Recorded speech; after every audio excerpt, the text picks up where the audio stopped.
Good morning. This is Anna Imagination with the Healing Garden, and welcome to Philosophical Coffee.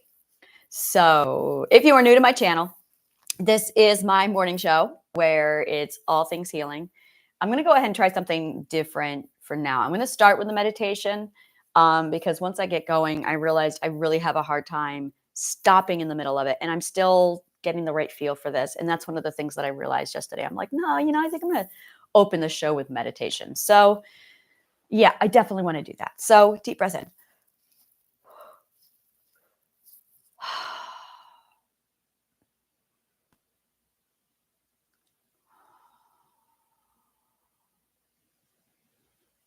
Yes, this feels right. This feels good.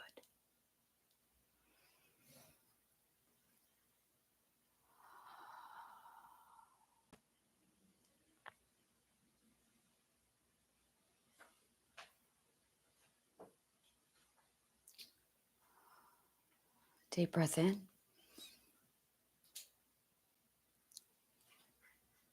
out.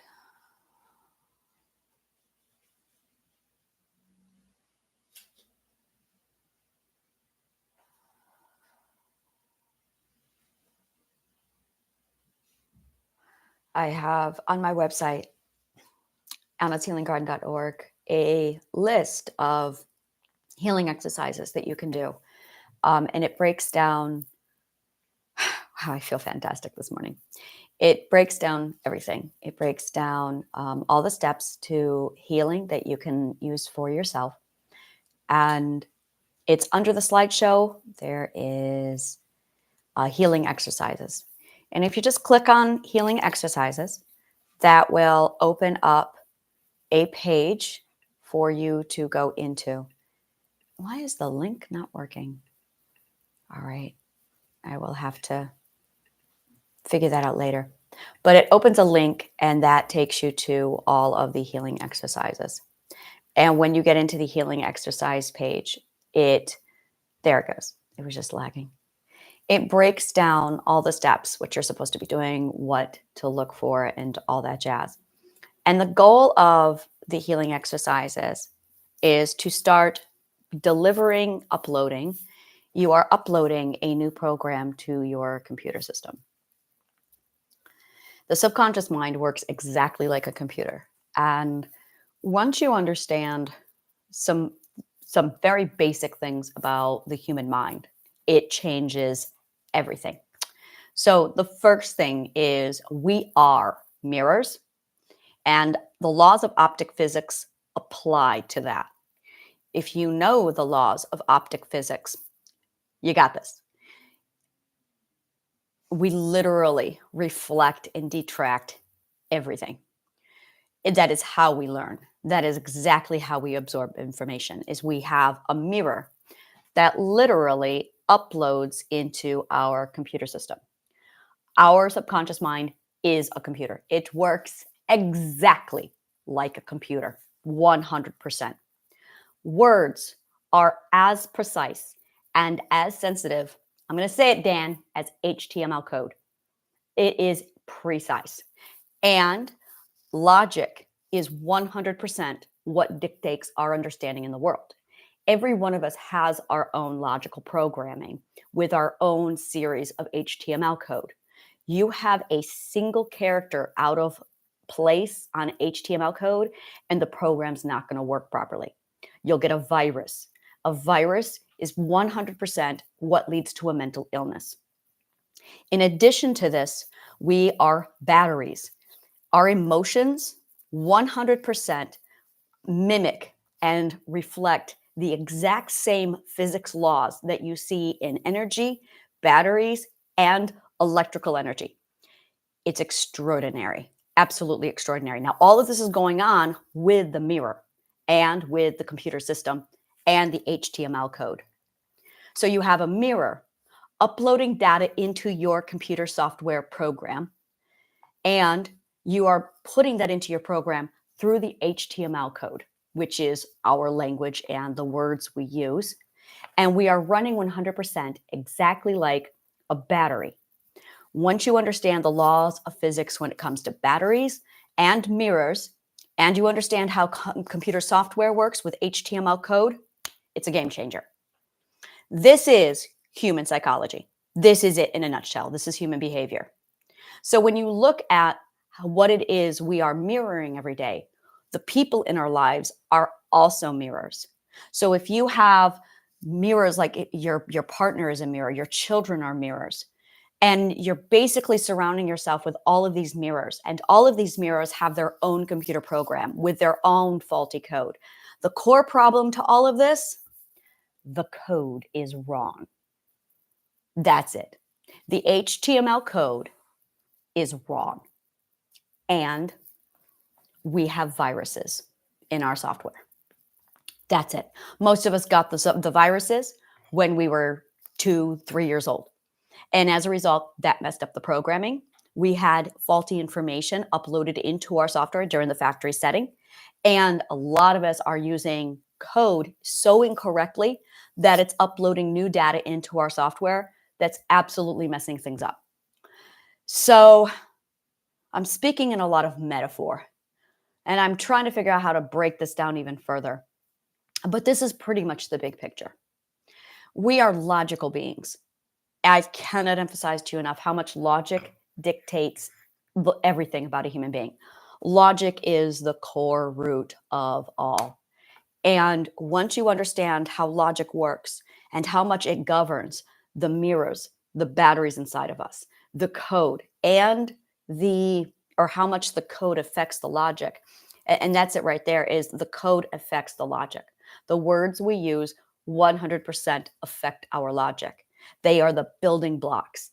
Well, they're not really the building blocks. The building blocks of the logic is your self-identity, what you love, and what you value. That composes your logic. And then the words that we use come in as beliefs, and they build up. They must be compatible with the logic system. And if they are not compatible, they're not going to work. You're going to see a lot of mental illness from the incompatibility. Bottom line is, incompatibility creates an emotion called cognitive dissonance. And that leads to a significant amount of pain. That's where the mental illness comes in. It's just incompatibility. Now, if you have very little logic, you're going to have a lot of fear. Logic and fear are polar opposites, absolute polar opposite. The more logic you have, the less fear you have, because logic is also comprehension, it's understanding, it is identification, it is location, it is your coordinates, it is everything.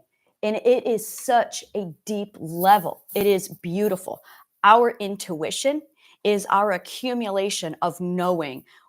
It's our instinct. Our intuition is our instinct. It is the combined comprehension, the learned logic of math, frequency, energy, and the outer laws of physics and mathematics that we naturally feel when we are children. So that by the time we are about 2 or 3 years old, we have started to ingrain ourselves so deeply into the mathematical rhythm of the planet that we literally internalize this logic on such a deep level. So that when we have that gut feeling to move, to go, to do, to stay, what we're really doing is picking up on the mathematical consequences if we don't. We are that sensitive to the rhythm. So that when we are so deeply engrossed in the rhythm and we contradict it, it hurts us. Now, if you have a significant amount of fear, that is going to compromise and interfere with your gut instinct. You're not going to be able to feel it or notice it. People who lack logic, or who are very low in logic and comprehension on this, aren't going to be as tuned into it as they should be, which is going to be an increase of fear. Fear is a direct result of not having logic. Logic is 100% built up on math, physics, and energy. It is the comprehension of how they move and how they work. How, when they combine together, they create this solid knowing because it's logic. It's absolutely beautiful.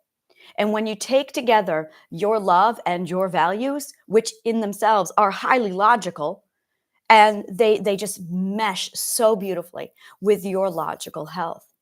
Now you come along and you enter words into your programming. You see actions and you pick up material through other behaviors, actions, life experience, events. Well, that is no different than a programmer going in. That is exactly like a programmer going in and uploading data into your information. And in most cases, it's the wrong code.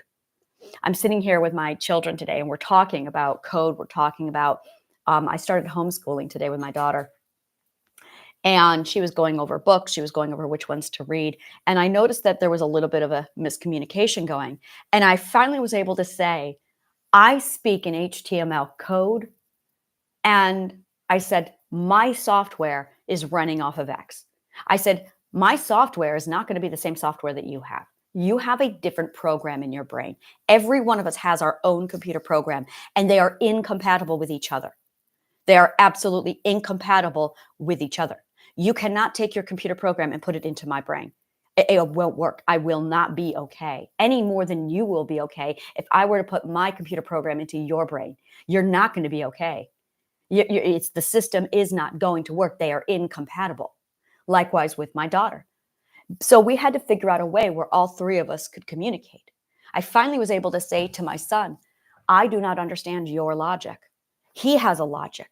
I have a logic. My daughter has a logic. Every single one of you has your own logic.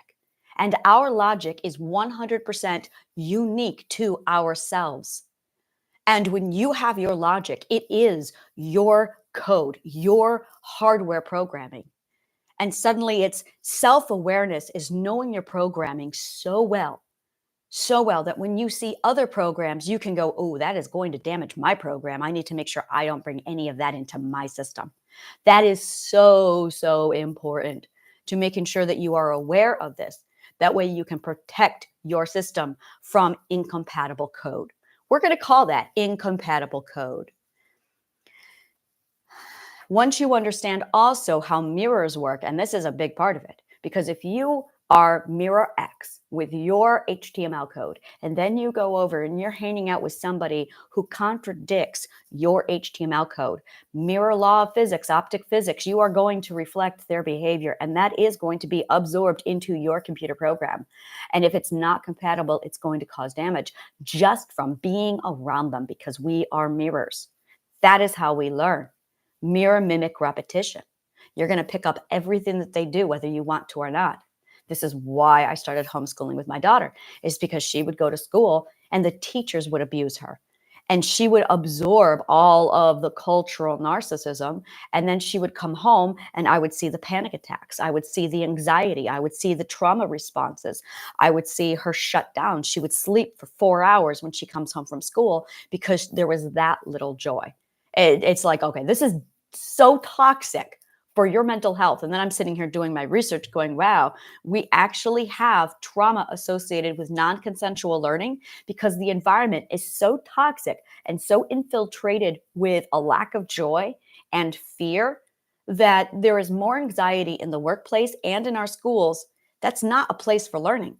That is going to absolutely not permit any kind of learning because we're not going to learn in those settings. We're going to survive in those settings. Suddenly I went, wow, so not only are they traumatizing my daughter, not only are they shutting down her system so she's in survival mode, she's walking into apocalypse now every day. In addition to that, she's not getting the education that she requires because she's in survival mode.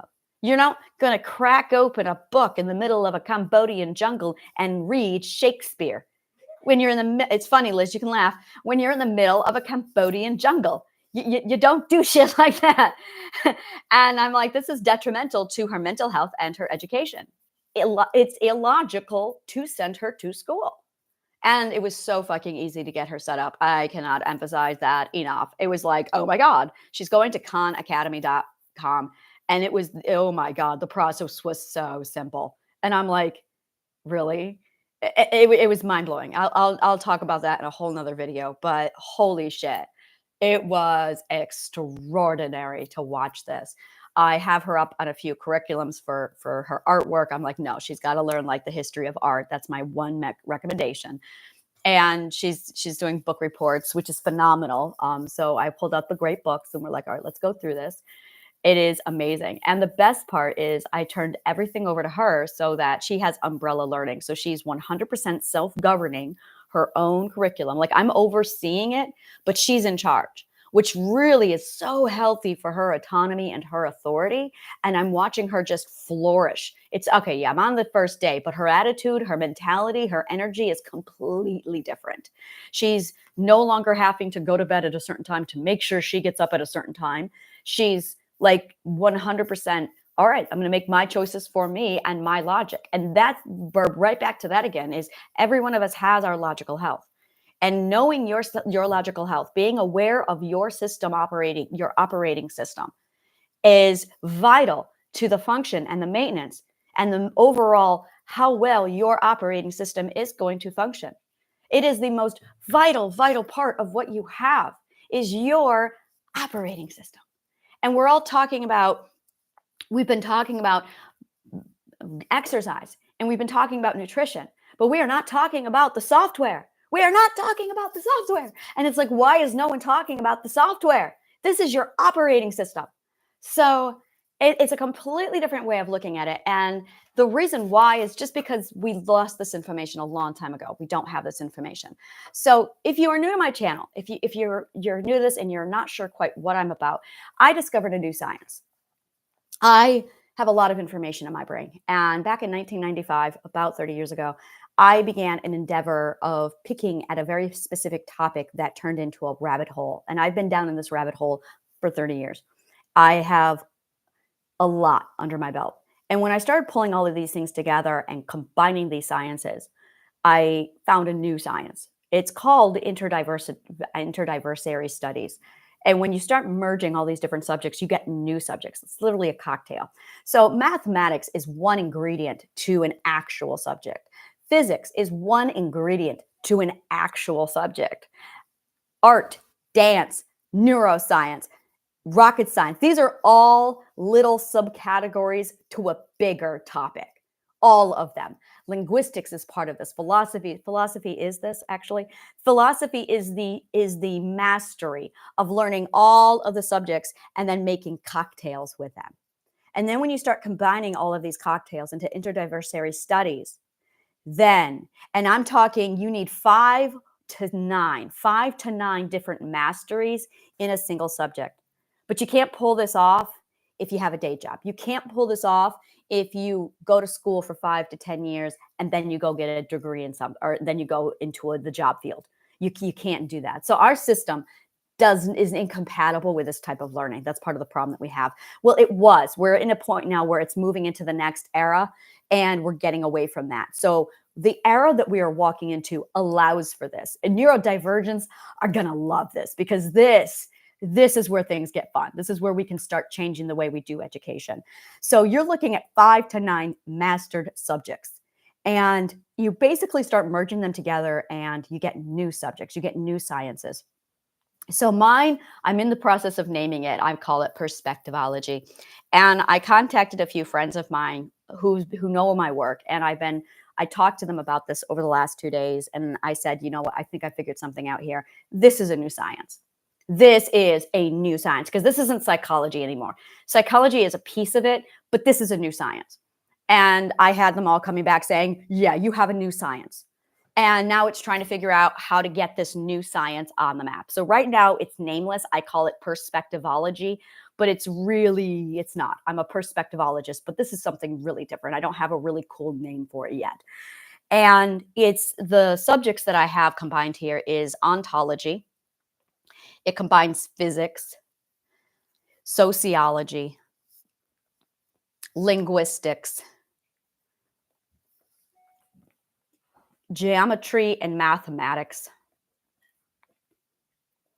psychology, philosophy, music theory. We're back to physics again. Story,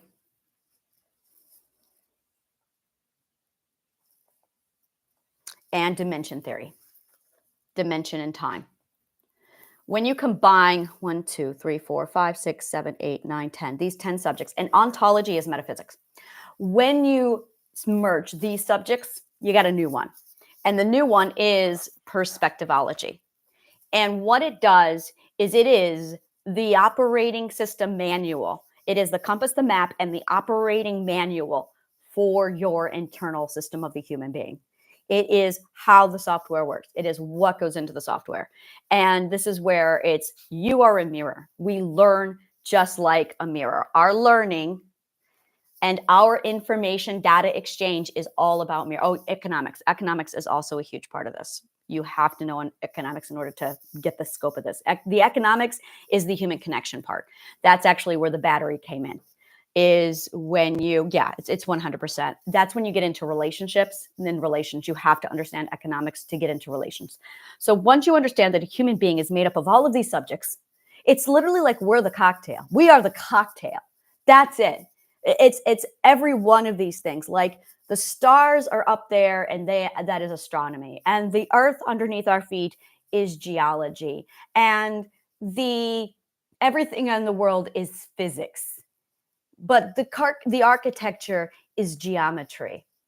And the language that we're using is mathematics and logic. But we are the conglomerate of all.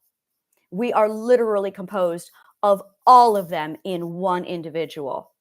And how we interact is economics.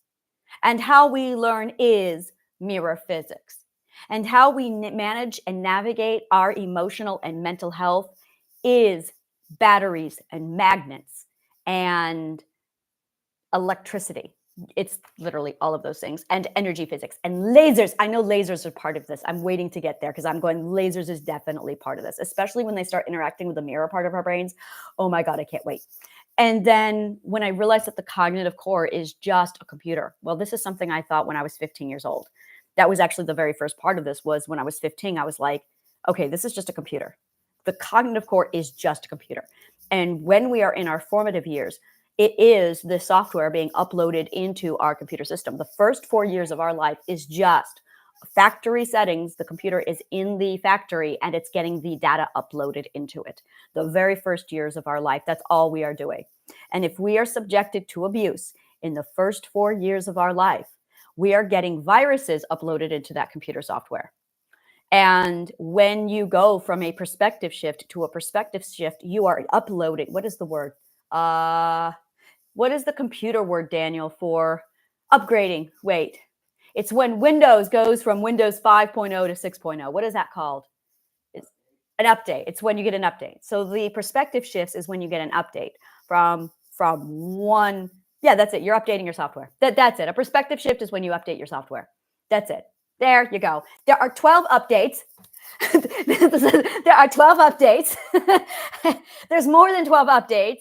There is 12 updates of one version, and then there's 12 updates of the second version, and then there's 48 updates total that I know of. I know there's more and there's infinite, but this is them. And the first 12 updates is the defined self. That is when you are establishing your logical health. The second part is when you are updating your economics and your relationships and how those interfere with other people.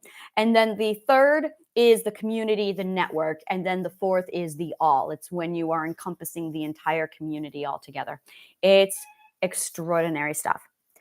And understanding the balance of authority, power, control, that is all economics. That is 100% economics. And that is where we are when we are in the infancy stage. It is our relationship to our autonomy and to our operating system. It is taking the authority and the ownership of our operating system. So now that this is all like this, so this is it, this has been covered. What I want to really go on now is your comfort zone, how to reset your system back to the factory settings so that all of this gets straightened out and you remove the viruses from your software. That way everything runs smooth. So that's pretty much what I do. Is I'm going to be going over, I have a program that literally removes the viruses from your system. So we're going to go ahead and start with the genie bottle or the comfort zone. The genie bottle is what I like to refer to as the comfort zone, because I love genie bottles. This is where the fantasy in my brain really, really ignites all of this, and it makes me very, very happy. I love the genie bottle of the brain. So the reason why I call it a genie bottle is because it is an enclosure. It is a safe, cushy enclosure where you are 100% safe. This is your comfort and this is your safety. Now, there is supposed to be a lesson you learn in life, like when you're 1, 2, and 3 years old, of your comfort zone, your comfort zone, your genie bottle is supposed to be transportive. It's supposed to go with you. You're supposed to have a travel pack, so to speak. And this is supposed to be something that you can take with you when you go adventuring. So the way the human brain works is we basically get this massive amount of exposure to something, to X. And when we are exposed in surplus, this is where we're going to pull into that economics. When you get a surplus of exposure to X, it literally increases to the point where you get so uncomfortable with it, or so, you literally get uncomfortable with the thing that you want. And you finally switch and you value the other thing. It is very similar to when a child is allowed to indulge on candy and all they want is candy, until they finally get to a point where they've had enough and then they switch over. And what you really want is an integrated balance. An integrated balance. Now, I'm going to use the example of an alcoholic for this. This is going to be a very testy subject, but I'm going to get right into it. Everything is absolutely in balance. And when you have an excess of something, the excess comes from two different places. The first one is you have associated trauma, or you have an unknown, undefined. I talked about undefined. I introduced it yesterday, but we're really going to dig into the undefined today, because the undefined is huge with this. This is a huge part of this. I have a note here so I do not get off topic, because we have to stick with the undefined today, because this is so vital to logic and fear and how the undefined plays into that. I saw something emerge this morning when I was talking to my children, where I explained to them the computer program. I explained the logic and the fear and how it was a variable to this. And when all of this occurred, one of the things that I noticed was how we all started to switch our common language over to computer language and logic. And I was able to say to my son, I don't understand your logic. I have mine and you have yours, and I don't understand yours. And I said, I can, but I said, there are times where you talk to me and I understand so little of your logic. And I said, it's not that you're stupid. It's that and he said, you don't have sufficient data. I said, precisely. That's it. I do not have sufficient data. I was watching Supernatural last night. We started the series Supernatural, and I'm hearing the word crazy and insane. And I plugged in the word crazy and insane with illogical. So every time I heard the words crazy or insane, what I heard was, this isn't logical. This is illogical. And suddenly I could hear and translate everything differently from the fourth perspective, where they were all talking about all of these different aspects from a different point of view, where it wasn't slanderous to say, oh, you're crazy. Instead, it was, I don't understand your logic. Your logic, your behavior does not fit into my logic. Now, you can become scared of this. You can become afraid of it. You can become judgmental or angry or aggressive about it. You can be intolerant of this illogic, or you can become curious about this logic. You can problem solve this logic. You can learn about this logic. You can collect the data about this logic so you can get the information so it's no longer an unknown. And that's what's really going on here. When you see something or someone who is acting crazy or insane, they are actually acting illogically to your system. And because you lack insufficient data, you now have an undefined. And this is where we are absolutely computer programs. We are logical beings. We require defined variables. But in this case, we now have an undefined variable. So when you get into situations where you are around somebody and you see somebody who is an undefined variable, now you have two choices. The undefined variable, in most cases, is going to be incompatible with your computer programming, and that is going to appear illogical to you and or crazy insane. I'm going to translate this into common perspective for just a moment to show you. You're fucking crazy. That doesn't make any sense.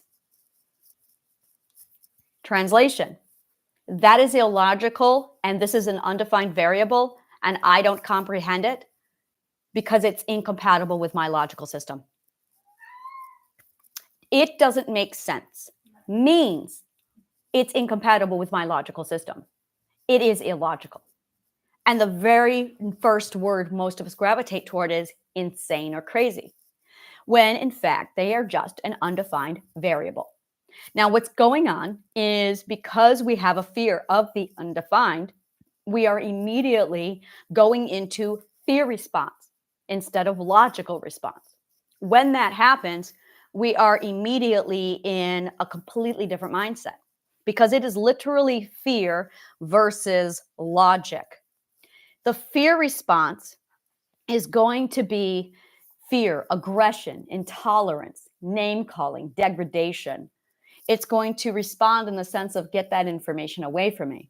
But if you are a student and if you are curious and if you are in the learning mindset, if you are open-minded, you are going to become curious. You're going to problem solve. You're going to learn and you're going to collect data. The goal of the student is to define the undefined variable. It's that simple, really that simple. The student, the logical learner, will decide and value to define the undefined X variable. But the person who is filled with fear, the person who is afraid of the unknown, the person who lacks logic is going to become aggressive, intolerant, and hostile. Now, there is no difference between the logical learner and the fear-induced individual. The difference is very simply, both have a very high required need for logic. Both must have compatibility with their logic.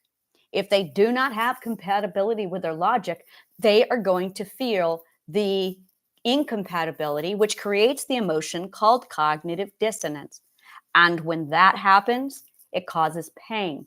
Now, if you have a fear response to this pain and you lack the logic, the comprehension of what's going on, you're going to default over to a fear response. Or you are going to respond over to a logical status of, ooh, an undefined variable. This is an adventure. And it's very much the mindset of an adventure. But pain, trauma, lack of the 12 ethics is going to push us over to fear. The more you have the 12 ethics, the more you are going to embrace the logical mind. That's it. Bottom line. People who decide, hey, I'm going to grow, I'm going to heal, have the beginnings of a logical mind. The logical mind begins between the fifth and the sixth perspective. That is when the logical mind begins. Prior to the fifth perspective, we do not see any evidence at all of the logical mind. There is another type of logic where the logic permeates the internal core. Now, with that, it goes into our body. We can feel when something doesn't feel right. That happens between the second and the third ethic. sometime between the second and the third ethic, we develop intuition. We develop our logical sense, which a lot of people call their spidey sense, compliments of the Marvel comic world. The logical sense, and that's exactly it. It's logical sense. It's your intuition. The logical sense becomes embedded in the second and the third perspective. But the logical mind doesn't kick in until the fifth or the sixth. Now, prior to the second and third, you have fear. A lot of people think, and I was one of them a few days ago, that fear was an archaic, ancient, leftover response from the Ice Age. And that's where it definitely got its start. However, fear in a human being, in the individual, is the early stage, the very first stage of life, because it's going to take time for us to adapt to the mathematical movement of the logical world. And that takes about 2 to 3 years to develop, quite literally about 2 to 3 years to develop. But the first 2 years is fear-centered, and that is to keep us alive until and unless we learn our logical sense in the second and the third year of early development.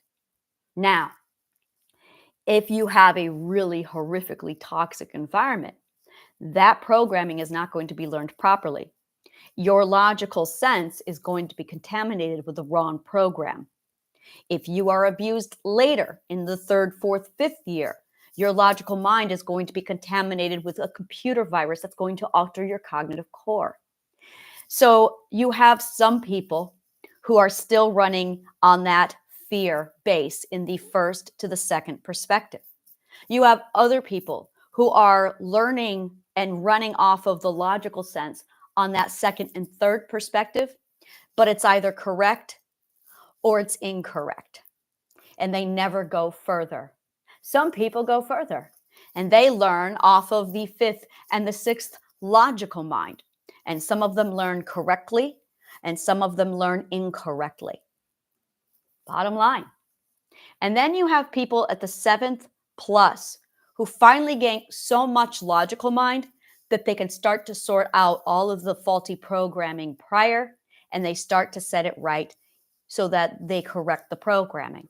The problem is this information is not known to anybody.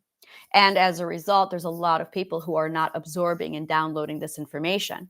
And as a result, it's delaying the mental health, the mental evolution, and the mental process. So as a result, it's not going anywhere.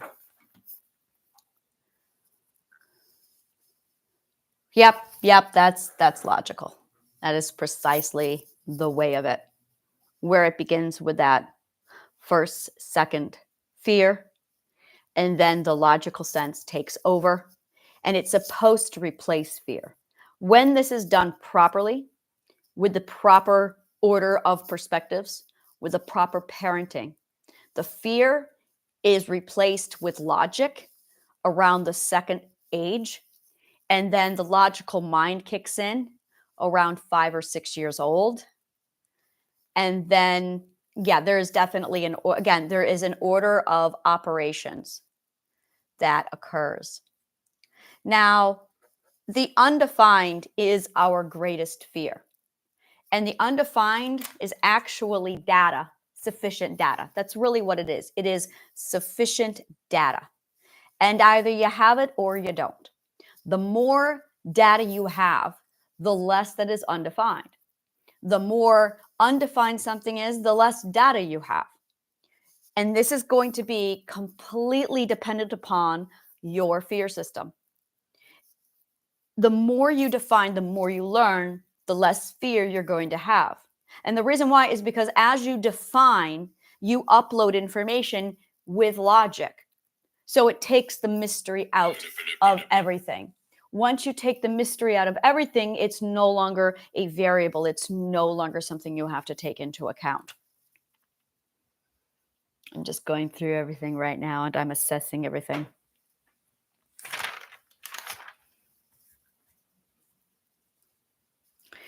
The undefined is really or fear of the unknown, is really fear of the undefined self.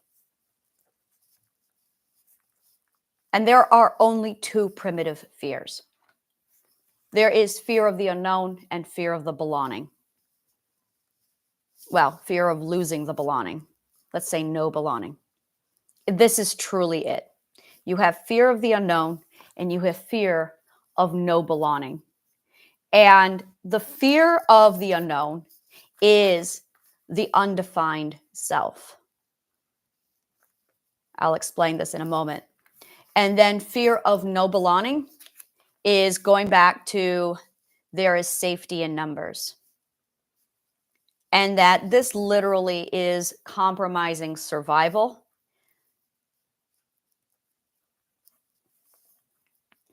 And when you compromise your survival, you are literally looking at death. So you have fear of the unknown with the undefined self, and you have fear of the belonging, which is compromising your safety in numbers. The fear of no belonging is 100% linked to without people, I will die. Bottom line, without people, I will die. And this is a very old fear that goes back to that concept that we were 100% dependent upon a caregiver at an early stage in life. And we're talking from infancy up until about 12 years old.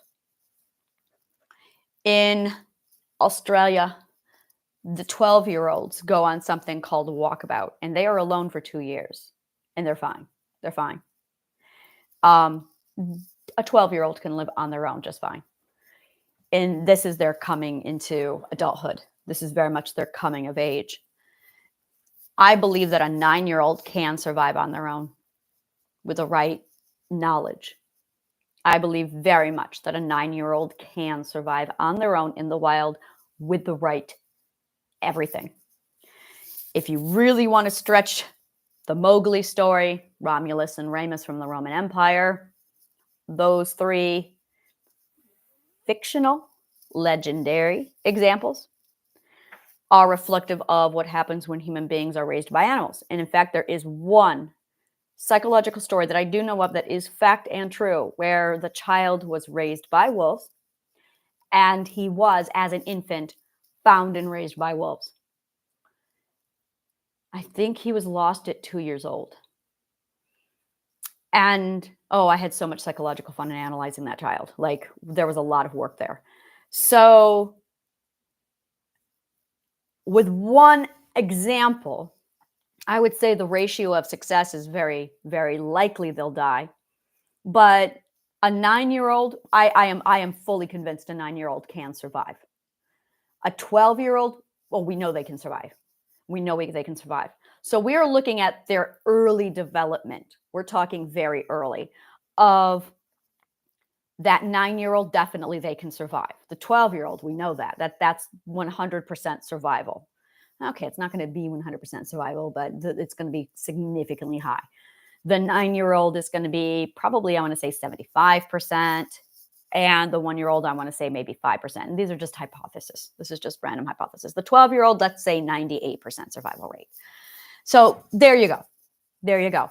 And what this is this is man versus, let's say, human, because that's really what the word man is. It's an abbreviation of human. Did anyone notice that the word human has the word man in it? And human, man, is just the removal of the HU from human. So it's human versus the self. Bottom line, this is it. It is the human versus the self. And either you can save yourself or you can't. And this is trial by fire. Either you can save yourself or you can't. Now, this is the first lesson we learn in life. This is it. This is the first 3 ethics. And either you get this or you don't. Either you haven't tested yourself or you have. You've tested yourself, you failed, and you're back to square one. You do not go on with life until you pass this. And if you do not pass this, you will never claim your authority. This is really where narcissism steps in and takes over. Either you do this or you have narcissism. Bottom line. Either you have this or you have narcissism. Because this is where narcissism is birthed. Can you save yourself or do you look for other people to save you? And that's it. That is what narcissism is the I have to have other people save me because I can't. It is the lack of authority. So you are very much in this divide of save yourself, enable yourself. It is literally the proof of concept. Now we're back into economics again. Proof of concept. And this is all back to that genie bottle comfort zone, getting yourself ready, prepared for this journey, for this moment. When you prove to yourself that you can save yourself, but it's going to take prep work. In order to get that prep work done, you really need to regenerize yourself. You need to generize yourself, re-energize. That's what I'm trying to say. You need to energize yourself and you need to ground yourself because we're batteries. So once you know how to ground yourself and energize yourself, and it is exactly like a battery, you want to use the emotion joy to energize yourself, and you want to use logic to ground yourself. Those are the ingredients for your battery, joy and logic. And logic is made up of what you value and what you love. That is your logic. And joy is the energy that it gives you. That's it. You get your joy, you get your logic. And that is what you are supposed to be doing inside your genie bottle. You are supposed to be using your logic and your joy. That's it. And it's just fueling you on this joy and on your logic. And that's it. That is what you do over and over again. It is your love, your value, your joy. Your love, your value, and your joy. And that is it. The more you do your love, the more you do your value, the more you joy, the more you get the energy, the grounding, the logical health develops, and the more you know who you are. Once you're at that point, you're going to get so familiar with love and value and joy that it grounds you. It's going to get so comfortable that it's boring. When you feel the emotion boring, that is the emotional exchange in your battery that tells you it's time to go adventure. And that is where everything switches over and you really need to go on an adventure. Now, when you go on this adventure, it's time to prove to yourself that you can. And this is where you leave the comfort zone. And it's vital that you don't adventure too much for too long without going back to your comfort zone. This is where you're in your comfort zone and then you go to the learning zone. The learning zone is where I am now. I love the learning zone. Cats are in the second perspective. That is the learning zone. That's why they're so curious. And the adventuring zone is where play occurs. That is where play occurs. That is where play occurs, is the adventure zone. And you must bring joy with you. You must have joy when you play in the adventure zone, or you're not going to learn. That's vital. You must play and have joy while you play in the adventure zone. With this comes excitement. Play, joy, adventure, excitement. When you have all of those wonderful things, you're going to get to a point where your cup is full and you're going to go, I'm ready to go back to my comfort zone now. And you want to go back to your comfort zone, go back to your genie bottle. That's where you go back and you energize and you ground. Now, if you have joy in your adventure zone, you're already energized. I'm going to tell you that right now. Once you learn how to tap into joy and you use joy no matter where you go, you will always be energized. You will never run out of energy. It's why I am the way I am, is because joy is always with me. Joy and I are buddies. So that make joy your buddy. Make joy your buddy. Make sure joy goes with you everywhere and you will always stay energized. It's why your day job is draining you. It's because you don't enjoy it. That's why. So when you take joy with you and she's with you wherever you go and everything is awesome, I feel like I just merged like the Lego movie with Inside Out. Everything is awesome when you have joy and it energizes you. So when you go back to your comfort zone, what you're doing is going back to the reminder of what you love and value. And that's it. And that's what the holidays are. That's exactly what the holidays are. It's the reminder. It's the grounding time of the year. We're all getting grounded from like Thanksgiving to New Year's. That's grounding because we are reminding ourselves we're back in the comfort zone. That's why we go home. That's why we're with family. It's because of what we love and what we value. And you always stick with what you love and what you value. And that grounds you. After your love and value, you go back to the adventure, the play, and the excitement. Now, this is important. Remember, we're mirrors. So you want to get exposed to mirrors when you are on your adventure. It's literally a fucking fun house. I mean, you're in a fun house of mirrors. It's really awesome, but you got to have joy with you. And then you need to get out of the fun house and away from the mirrors because your mirrors are going to be picking up all of that data and dumping it into your computer program. The problem is a lot of us do not have good discernment. Discernment is key to all of this. Discernment is the ability to make good judgment. That takes logic. But if our logic has been compromised, it's going to change the game. So this is where, to start, you need logic. The first rule one of logic is information and data. You must have data.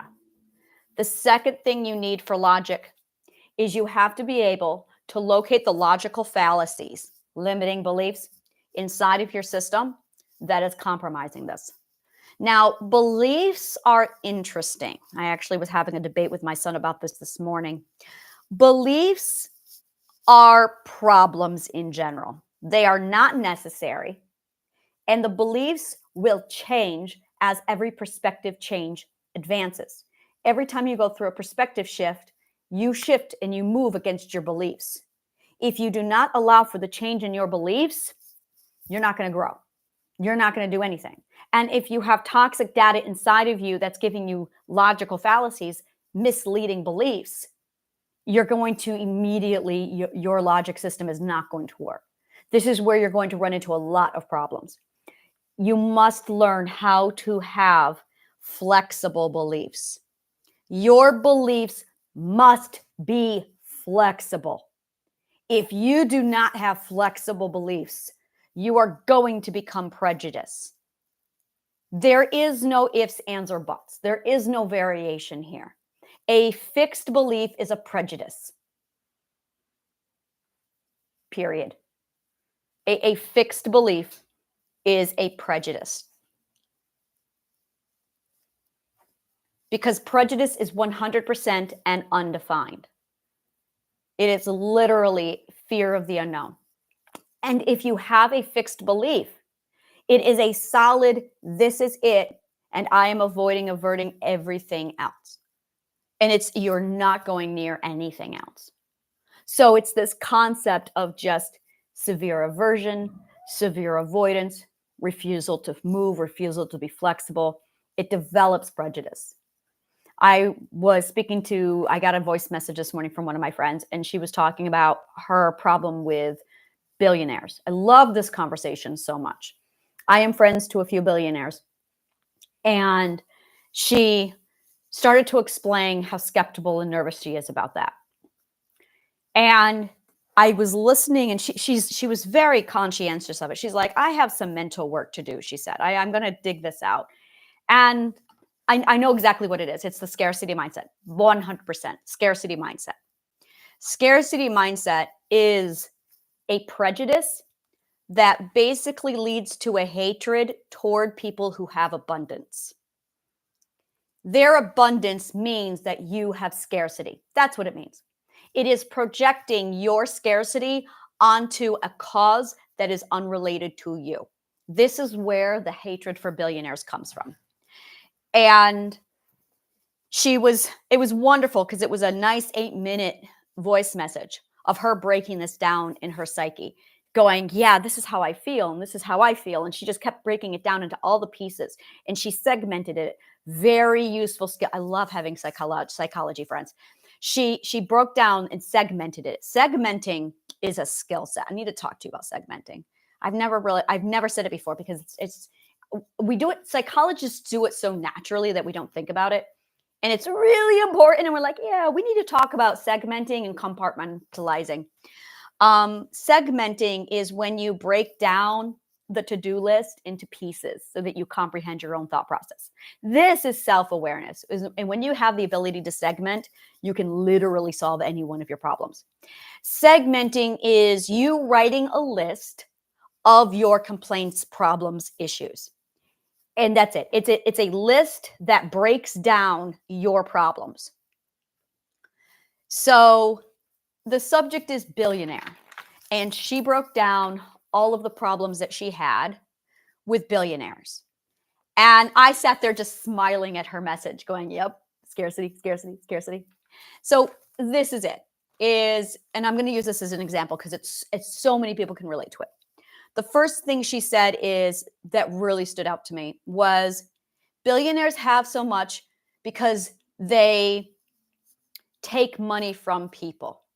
She didn't say take money from people. It was a very specific wording that was a huge red flag for me. It was, and the way she worded it, it implied that he hurt the people.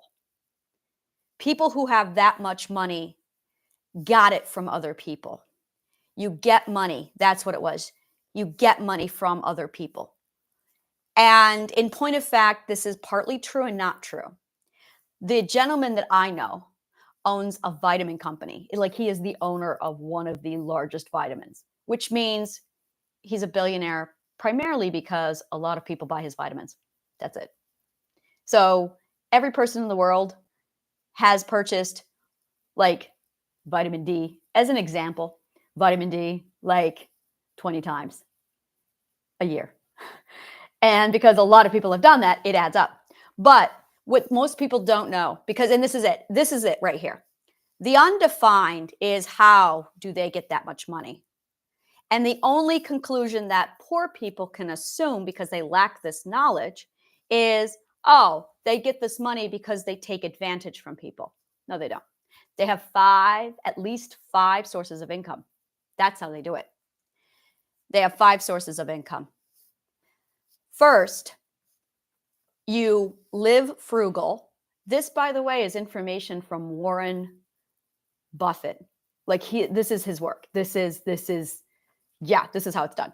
You're frugal and you save first. Not second, not third, not last.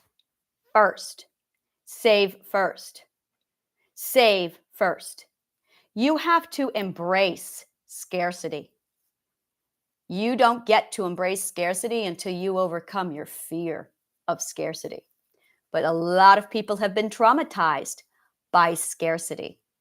As a result, they avoid scarcity and they try to prematurely live in abundance, which keeps them poor. The billionaire starts off with embracing scarcity, overcoming their fear of scarcity using logic. So they embrace it through frugality and they save first.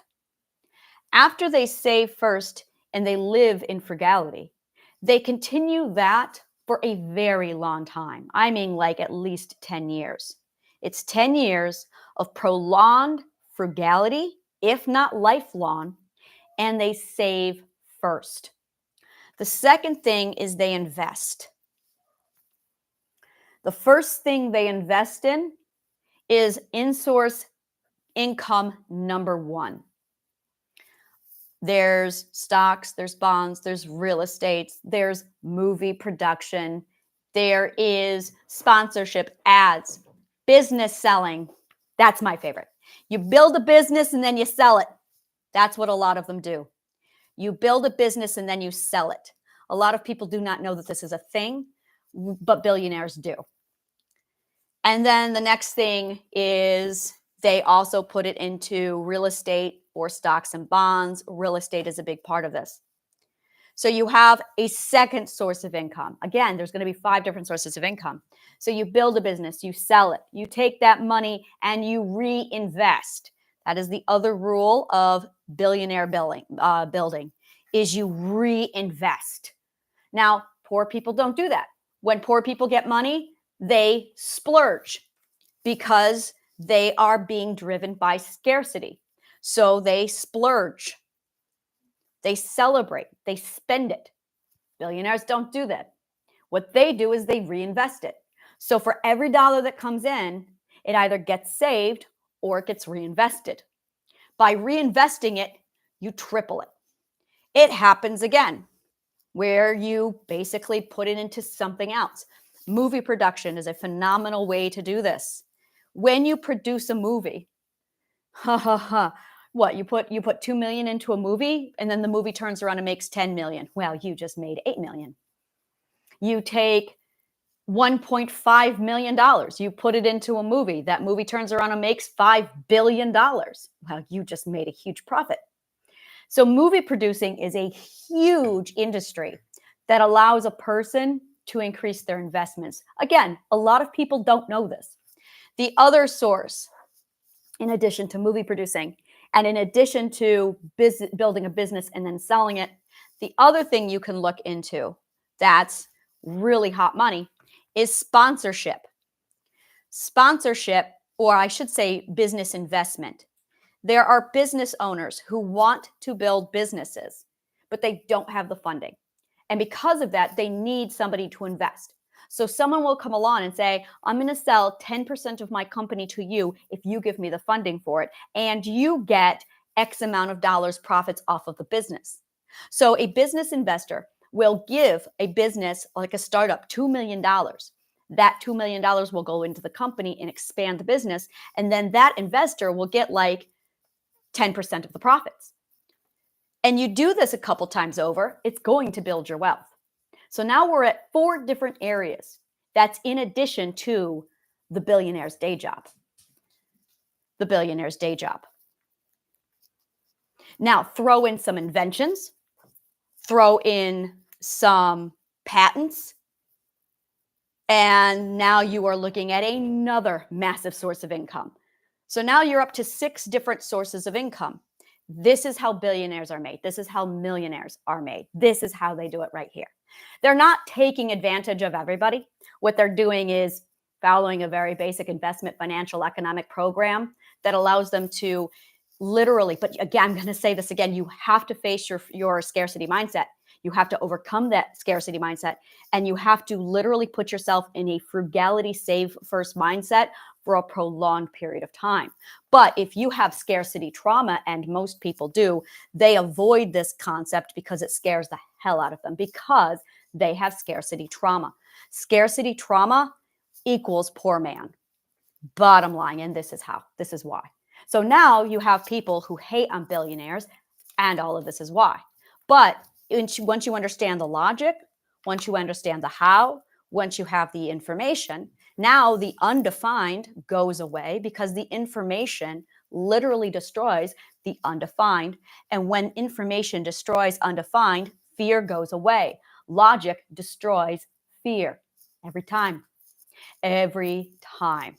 If you start using your fear as a message to go, oh, I have no information, I need to get information, it changes the game.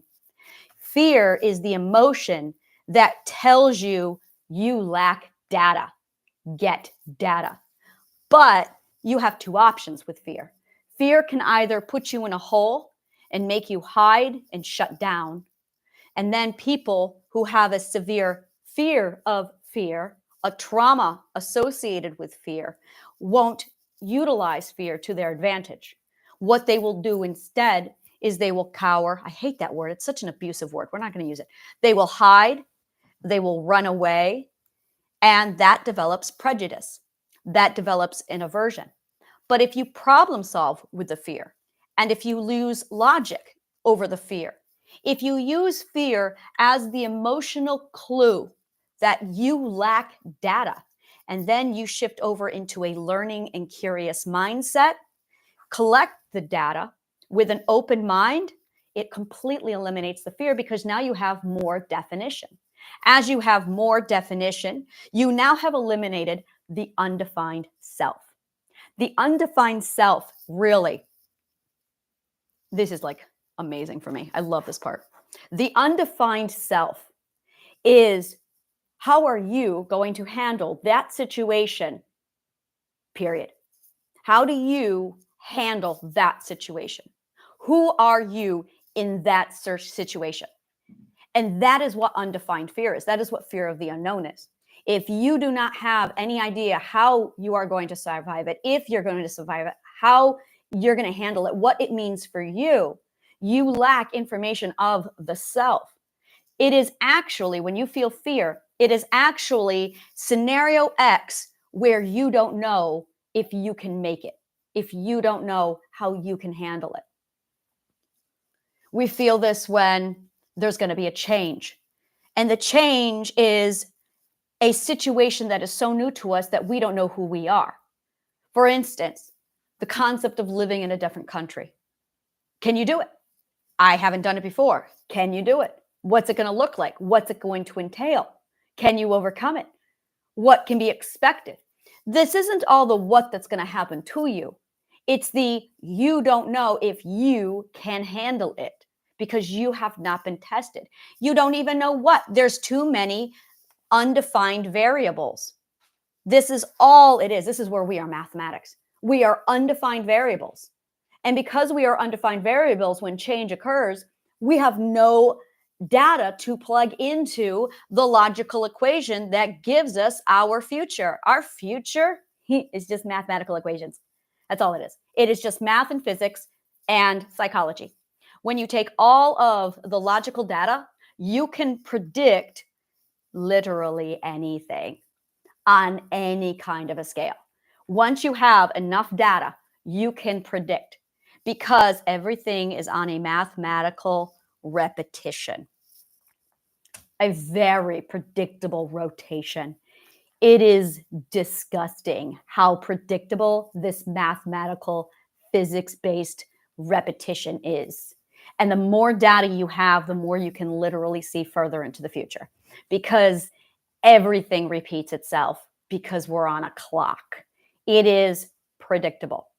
So once you have enough data, you can predict your future. You will be able to complete your logical story of who you are in the future. And now you have security. That is where security comes from. In order to get security, you must go through the logical steps of having the data to fill in the missing pieces so you can see the cycle, so you can see the pattern that will emerge, so you know who you are going to be in the future. Security and the defined self is made up of three parts. The defined self is made up of the past. It is knowing who you are and what you did overcome. It is made up of the present, your authority of choice. That is the present. And the future is knowing who you will be, knowing your patterns and knowing your integrity of what decisions will be to come. Once you have these three things, you have autonomy, which you get from your past. You get authority, which you get with power of choice in the present. And you get security, which is you knowing your own mathematical predictable pattern in the future. This is the defined self. Now, enter trauma into this, and autonomy is compromised and authority is compromised. But this is how mathematical patterns work. Security, future predictability, is based off of past behavior. We know this. We've heard the statement. The best predictor of future events is past behavior. Yep, this is it right here. And because we have a real disgusting abuse-filled past that is lacking our own self and autonomy, We have no idea how to predict a future. Therefore, we have insecurity. Security comes from your autonomy. If you are feeling jealous, you are insecure because you lack autonomy. If you are feeling afraid, you are insecure. Fear is all future-based, by the way. Fear is 100% future-based. If you have insecurity, it's because you lack autonomy. It's because you lack authority. Authority is your command over now. I'm going to say that so many times. Authority is your command over now. It is your ability to say choice, and it happens now. And that requires authority. And it happens when you are in that first ethic. It's courage. It's 100% courage. It is when you are in that present, right now, in that present moment of now, when you have so much comfort or pain that you finally get to a point where you are bored with whatever it is you have now, whether it be a surplus of comfort or a surplus of pain, and you finally tip that scale and you say the word enough. Now, you have a choice to make, and that choice is logic or fear. Fear is remaining precisely where you are, and it puts you right back in the comfort and or the surplus of pain that you live in. But logic is a game changer, because logic problem solves, and the very first problem solve that you have is changing, making a change. This is the point of choice. This is authority. It's you deciding you are going to take control over your situation. As soon as you do that, you have defined your now. You have a defined self of presence. When you have the defined self of present, the first thing you need to do is basically get yourself into a better situation where you are in either a surplus of comfort or a surplus of adventure and learning. And those are your choices. If you are coming from a surplus of pain, you need to get your butt into a comfort zone fast. That is where you are heading. If you have a surplus of pain, you need comfort. If you have a surplus of comfort, you need adventure and learning. And those are your choices. This is where it gets really cut and dry. Now, you want to integrate comfort and adventure.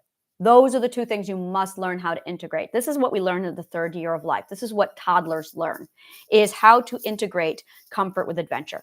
They run off and they adventure and they play. They wander too far. They get scared, so they run back to mommy. Mommy represents comfort zone. You don't actually want a mother. This is where people stuck in first perspective take this literally, because they're concrete thinkers. And so they cling to their mother for over security because they lack the knowing of their future. So they use their mothers as emotional prosthetics to cling to them. Fourth perspectives use the derogatory term mama's boy for this. This is where this comes from. And once you start to realize that comfort is something, comfort, we're back to that again, is just joy and love and value. And that's all it is. That's comfort. What you do, what you enjoy, what you love, and what you value. That gives you comfort, because comfort is the combination of energizing you with joy and soothing you, grounding you with what you love and what you value. Get rid of everybody in your life. Be isolated for this time period. It doesn't have to literally be you breaking up with people. It can be as simple as, I need time alone, because you've got to get away from the mirrors. You cannot reflect on what you love and what you enjoy and what you value when you are around people you love. The reason why is because you are going to reflect what they love, because we are mirrors and we are going to pick up what they love. I remember my sister, she was not mentally healthy, and she was one of the strongest mirrors I have seen. Very, very emotionally unstable. And she spent a lot of time alone, and she ended up using fictional characters as her mirrors. So she would watch an anime and she would become the character in the anime. She was so void of an identity that she had to use a fictional character to supplant her own identity with the fictional character. She developed her exercise routine based off of them. She didn't like exercise, but because the character did, she picked it up. So when I say be alone, It's because if you have this kind of severity of no autonomy, you're going to absorb a mirror. This is the exact, oh, this is such a big deal. When you do not have autonomy, you have to go find your autonomy. But a mirror will prevent this from happening. When you are around other people, you are going to mirror them. So you must isolate to find your autonomy. To find your autonomy, you must define the qualities that you want. This is really hard for people because this is where a lot of us are automatons. We are literally robotic because we are void of autonomy. We are so void of autonomy that there is this blank void inside of us. And it's going to it's Bilbo right outside of his shire as soon as he takes that first step. And he doesn't know who he is. It is scary because you have undefined qualities. You don't know. This is where you must adventure to explore, to learn. Identity must define herself. She must define this is all she is for. This is all she does. She has to do this. The more she defines herself, the more fulfilling she feels. The undefined self is an identity that has never had the ability to define themselves. Now, there's people who vary from literally zero identity up to I am a surplus of identity. I know who I am is 100%. So you have your 0 to your 100. Knowing where you are on this ratio is going to help you a lot because it starts with autonomy. If you are somebody who has absolutely no idea who you are, this is the most terrifying state to be in. It truly is because you yourself are the undefined. This is why people are afraid of being alone, is because when they are alone, there is so much void and so much empty and so much silence that it scares them. So getting yourself back to that genie bottle, getting yourself back to that comfort zone, and then having the courage to enter that comfort zone and isolate yourself to find your identity. It's going to start off with a blank page and finding things that give you comfort is basically what you love. Write a list of what you love. Most people do know what they love, but they have forgotten it. The data is inaccessible to them. That's a great way of saying it. The data is inaccessible to them. So you basically need to get around your subconscious mind and have access to it. Go back to when you were about 2, 3, 4 years old. If you can remember, 2 to 3, 4 years old, what did you love? And it doesn't matter if it's My Little Pony. It doesn't matter if it's like strawberry shortcake. If you love those things, go back and get them. If you go to the store and find yourself a stuffed animal, this is where you just listen to your gut, what feels good to you. Your intuition is a huge guide to this. Imagine, and I was here, I've been here where it's terrifying because you don't know who you are. Imagine life is a smorgasbord. You have this massive feast in front of you. And you have to sample everything on the table to figure out what you do and don't like. It's literally like when we're infants and our parents start us off with that spooned baby food. And we don't know what we like and we don't know what we do like. Now, it can be an adventure or it can be scary. To make it an adventure, you have to enter the learning curious mindset. The learning mindset is the second perspective. It's curiosity. It is curiosity. It is an open mind. And it abandons all prejudice. You cannot learn if you are prejudiced. You have to be open. You have to accept the words, I don't know what I like. It is an undefined. You have to feel the emotion excitement because you're going on an adventure. And then it's sitting down at the smorgasbord of food and trying a little bit of everything, sampling. And it's as simple as, do you enjoy? Do you not enjoy? Do you like? Do you not like? If you've been traumatized on certain things, make note, come back to those later. Do not try and do those at this point. So with intuition, it's just following what feels right, what feels good. I have had people say to me, nothing feels good, nothing feels right. And that is where self-soothing is vital. That is when the pain is so severe that all they feel is pain. Their identity becomes pain. And that is a lack of self-soothing the fear system. That is, so much identity has been supplanted with abuse, with pain, with illogic, that finding the self through that kind of turmoil is agonizing. Any little thing that can give you comfort, any little thing at all, whether it be the right blanket or it's the right stuffed animal. If you have a pet, this is where use it as a security blanket. Literally, this is like triage for the identity. Triage for the identity is really another topic in itself. I'm going to have to do like special things just for that, because this is really, I've worked with people like this, and triage for the identity is a whole nother level of coaching people down out of that status of pain, putting them into a place of walking them through it, very, very gentle touch, very gentle hand, and then identifying the small things. And it's truly in the small things. Collect the small things, because the more you collect the small things, the more they become a massive, larger thing. And building a nest, I call it building a nest, where you find a place where you're safe in your home and you make it yours. I had a tent for a long time, a teepee tent, and everything I loved went into the tent. It was the blankets I loved, my knitting, and the tent allowed me to zip up the sides completely and enclose myself inside so I could psychologically block out everything. And it literally was my safety space. And then after I felt safe in the tent, I expanded it out, and I expanded it out further. And that's now where the entire apartment is now my safe space. So the more you push, the more you expand, the more you really get comfortable with this. Go out on these adventures. Define what you love. Define what you like. The more you like and the more you love, whether it be coffee, teas, hot chocolates, those go on the list. What kind of animals, what kind of images, what kind of nature. Nature is a huge part of this. What kind of plants? Absolutely get yourself plants, get yourself animals, get yourself sounds. My thing that I love is the app called the Calm app. I'm huge with the Calm app. I love the Calm app. That is a big, big deal for me. I love to bring that in with this.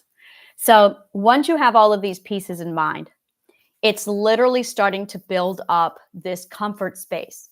Now, this is going to stay with you literally for the rest of your life, so that when you go out and you adventure and you get to that point where you've had enough, you can retreat back to your comfort zone where you re-energize and you comfort yourself and you ground yourself back to what you love and what you value.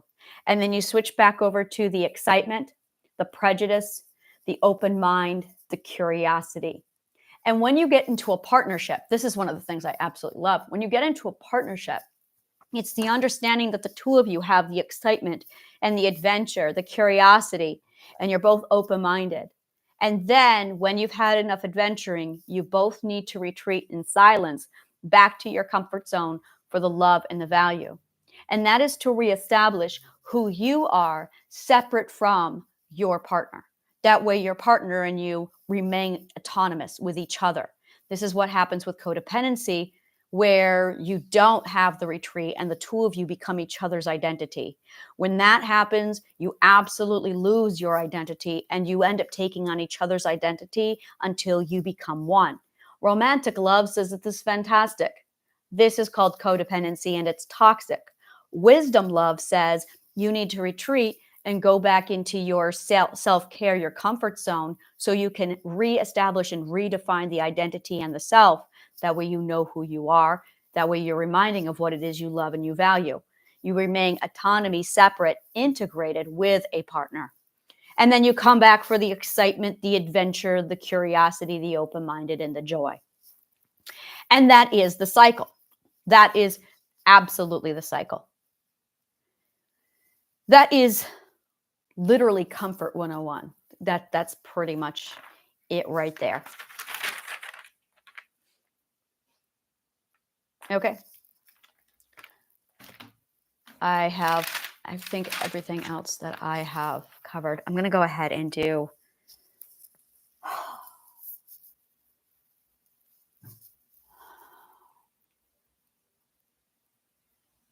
Just thinking about it all. Like breathe.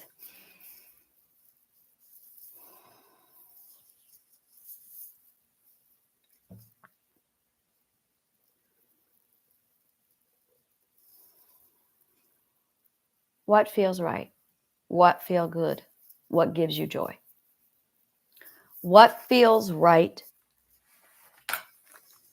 very much directs you to your ethics. What feels good is what directs you to your logic and your love. And what gives you joy energizes you. I cannot emphasize that enough, that when it's right, it's because it's ethical for you. And when it's good, it's because it's compatible for you. It aligns with what you love. And when it's joy, it energizes you. And when you use these 3 questions, does it feel right? Does it feel good? Does it give you joy? You're set. You are literally 100% set. And it's not well, 2 of these was a yes, but 1 was a no. They have to be unanimous. You have to get a yes across the board with each one of these. Yes, yes, and yes. Yes, absolutely. It has to be ethical for you, not for your parents, not for your partner, for you. It has to feel good. It has to be compatible with what you love. And it has to energize you. It has to give you joy. As soon as you get these 3 things down, as soon as you learn to live by these 3 questions, you have the ground foundational compass that points you in literally every right direction. It is your life compass.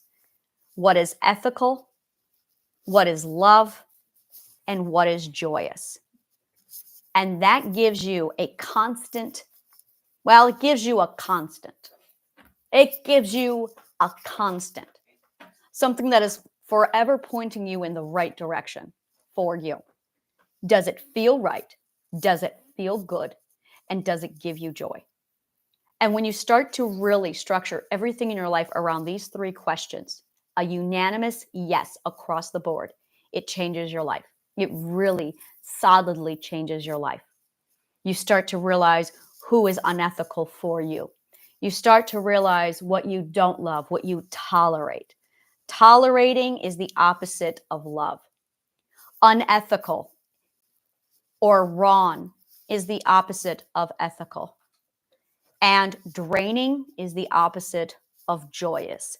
Miserable is the opposite of joyous. And when you start to realize who and what you are tolerating and how that detracts from love, how you are tolerating or putting up with what in your life is wrong for you or unethical, that violates your logic. And then when you have draining and you're miserable and you're exhausted, that's because you lack the joy. And once you start to realize how these 3 massive constants have to align for a healthy, happy life, once you start to really understand how solid these 3 questions align and point you in the right direction of what you need for you in your life, it will fall into place so quickly. And you can do this as much and as little as you need to get started. Never take off more than you can chew. If you're not ready, then don't do it. Not ready is a big deal. If you're not ready, it just means that your cup has not been filled up yet. This is horrible, but it means you either need more pain or more comfort. Bottom line. Because the more you suffer, you're going to get to the point where you finally switch and then you'll be ready. The more you have pain, that would be the suffering, the more comfort you have. That's it right there. You either haven't suffered enough or you haven't had comfort enough. And once you get to that point where you are filled up, that's when you'll be ready. So when you aren't ready for something, don't push yourself. It literally means you have to suffer more or have more comfort. Now, once you have too much comfort, you're going to feel the emotion boredom.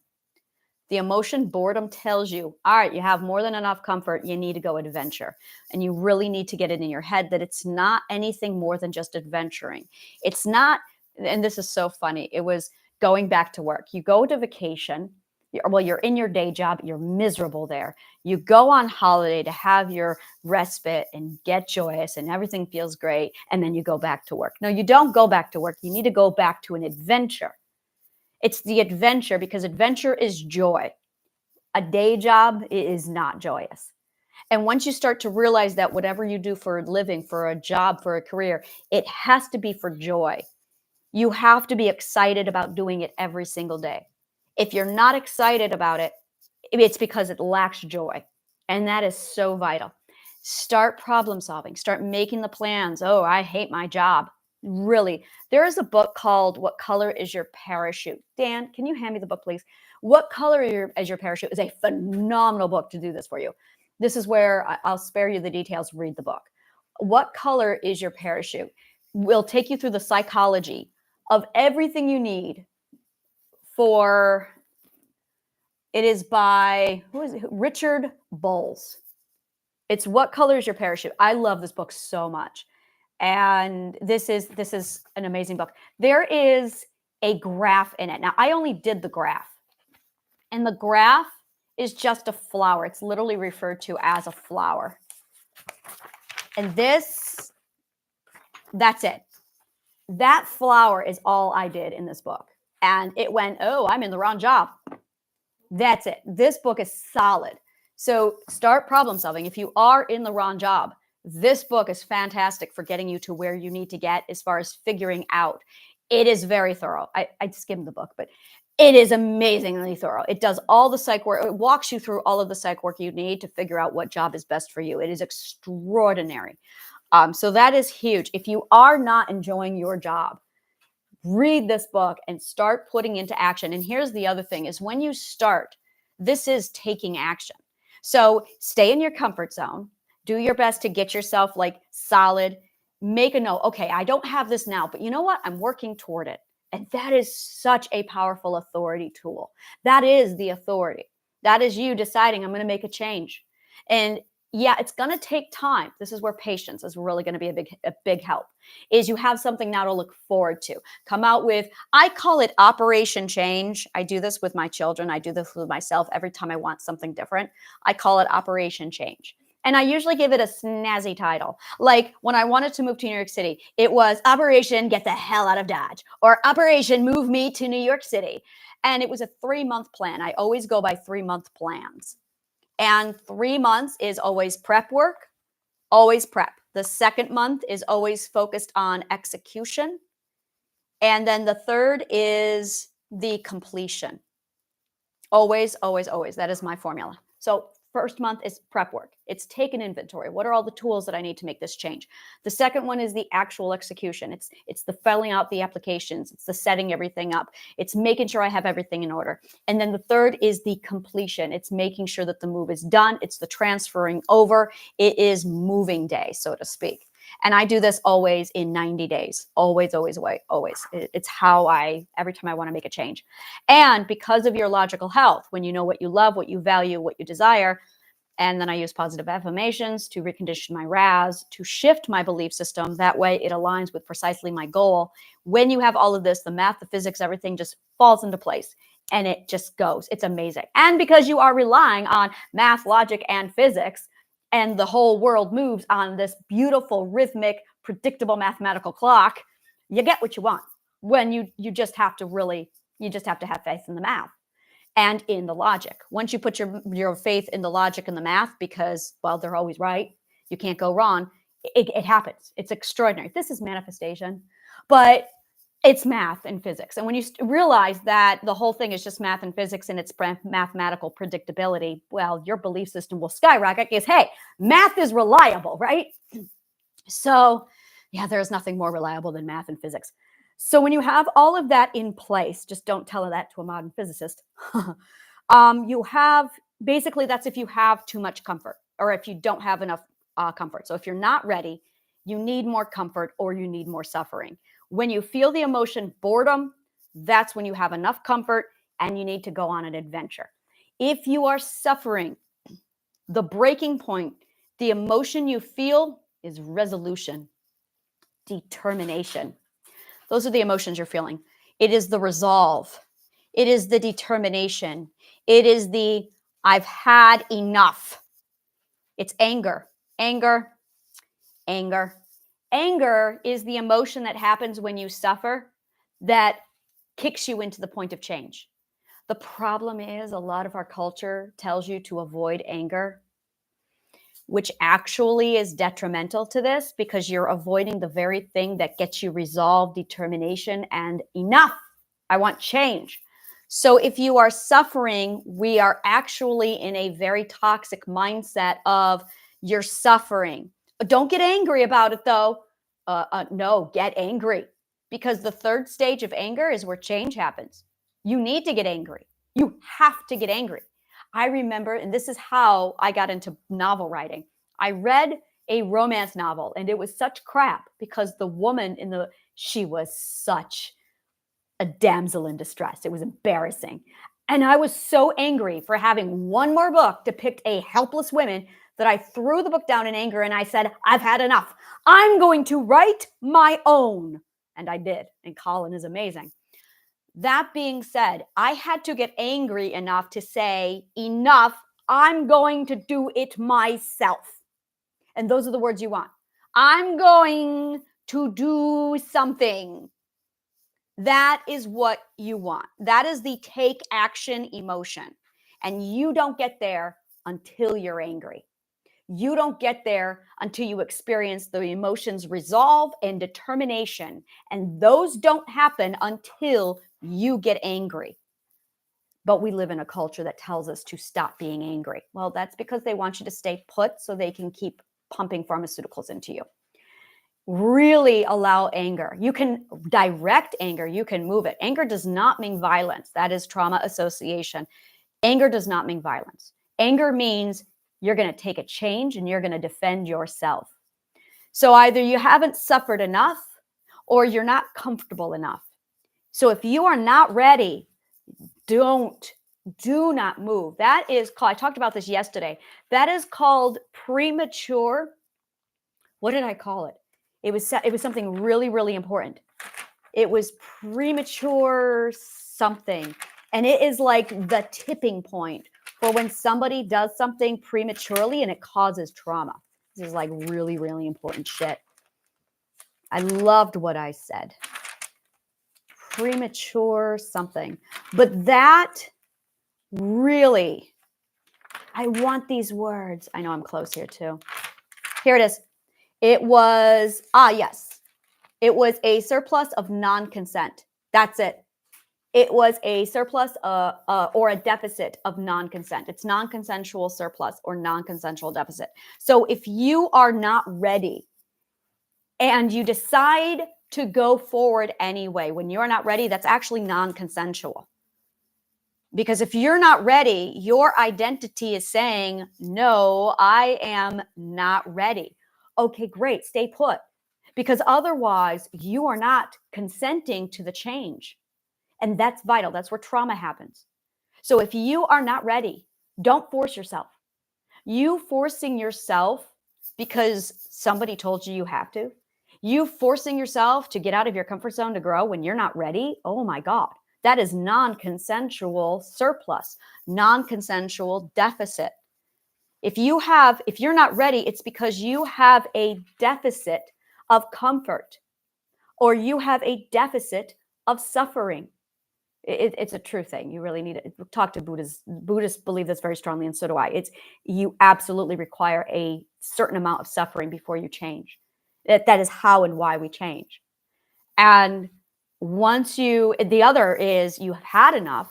You are more than substantially like, okay, I am ready for the change. I'm wanting to do something, but you don't because you don't feel like you can. You feel trapped. Now that's non-consensual surplus. It's when you have to change and something or someone is preventing you from doing that. And that could be as simple as you're afraid to. Now you have non-consensual surplus.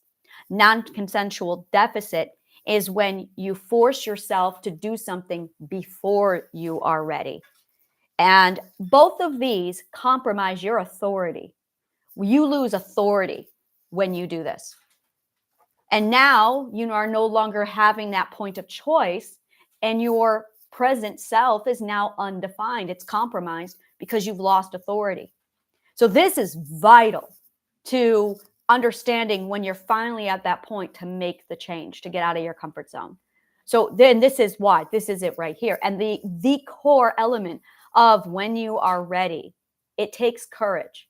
This is where the emotion courage steps in, and this is the first ethic of the first perspective. This is the ethic of the first perspective, is courage. Courage to change suffering over into action. Courage to change comfort and boredom over into adventure. This is it. Suffering to take action into comfort. Yeah, courage to change action and suffering into comfort, and courage to change boredom into adventure. Those are your options. And once you have that final, okay, I'm ready, now your authority steps in and your courage steps in, and you take control. You define the self. You know who you are. Where you should be is either suffering and pain, taking action into comfort, and then boredom, and then adventure. Or you're already in comfort, you're bored, and you're ready for the adventure. Now, it's managing, it's self-regulating after that point. Once you're in the adventure, it's all about self-regulating, getting yourself back to the comfort zone when you need it, getting yourself away from all the other mirrors. That way you're not absorbing data, defining the self with what you love, what you value, and what you enjoy, and then getting back into the game and having the adventure with excitement, joy, and curiosity again. Recognizing when you've had enough, we are back to the non-consensual or the consensual surplus and deficit. This is where economics is 100% ruling and guiding our mental health. And then understanding when, okay, I am right where I need to be. I need to get back to my comfort zone. And then you're there again, and you want to make sure you don't get into, you're at a deficit. You want to build it up so you're no longer at a deficit. And then you jump back into the adventure game. But don't stay too long, because then you'll be at a surplus. So it's self-regulation is learning that beautiful point of where it is between deficit and surplus. And then when you get back into the adventure zone, paying attention to that deficit and surplus. You want to make sure that you have enough adventure, but not so much. This is where we regulate. And then you get back into the comfort zone. And that's life, is just jumping back and forth between comfort zone and adventure. But joy has to stay with you wherever you go. Because the minute you lose joy, you start getting drained and you're no longer energized. Very, very, very important to all of this. That wraps this part up. Yeah, that really wraps it up. Welcome to the first ethic. This is life. So tomorrow we're going to really cut down on, we're going to break down trauma and how trauma interferes with this process. What happens when we do get into basically that surplus, the deficit.